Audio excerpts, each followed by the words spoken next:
Hello বন্ধুরা, সবাই কেমন আছে? তোমাদের সকলকে আমার আরও একটি মিনি ব্লগে স্বাগত।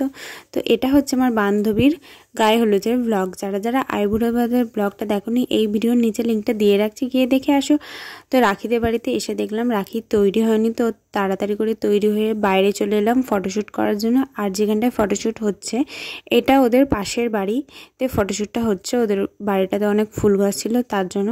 তো তারপরে আমরাও একটু মুখটার থোবড়াটা দেখিয়ে নিলাম। আমাদের দুজনকে কেমন লাগছে অবশ্যই কমেন্ট করে জানিও। আমরা এখানে দুজনে অনেক কথা বলাবলি করছিলাম, জানি না কি বলছিলাম। তো তারপরে ততক্ষণে রাখি বৃদ্ধিতে বসেছিল, যেহেতু আমরা এখানে বাইরে ছিলাম, যেহেতু জায়গাটা ছোট ছিল তার জন্য এই যে রাখি বৃদ্ধিতে বসে গেছে। তো তারপরে রাখিকে নিয়ে একটা ভিডিও শ্যুট করছিলাম আমি। তো তারপরে আমরা দুজন এখানে চলে এলাম, মানে আমরা 4 বান্ধবী ছিলাম ফটো তোলার জন্য, কিন্তু আমাদের ফটো তোলা হয়নি, আমরা ভিডিও করার চক্করে আর ফটো তোলা হয়নি। তো তারপর আমরা খেতে চলে এলাম, খাওয়া দাওয়া করে সোজা বাড়ির দিকে রওনা দিলাম, যেহেতু সন্ধেবেলা আবার আসতে হবে। তো ভিডিওটা এখানে শেষ করছি। তোমাদের কেমন লাগলো অবশ্যই কমেন্ট করে জানিও, আর চ্যানেলটা সাবস্ক্রাইব করে পাশে থেকো। Tata, bye bye.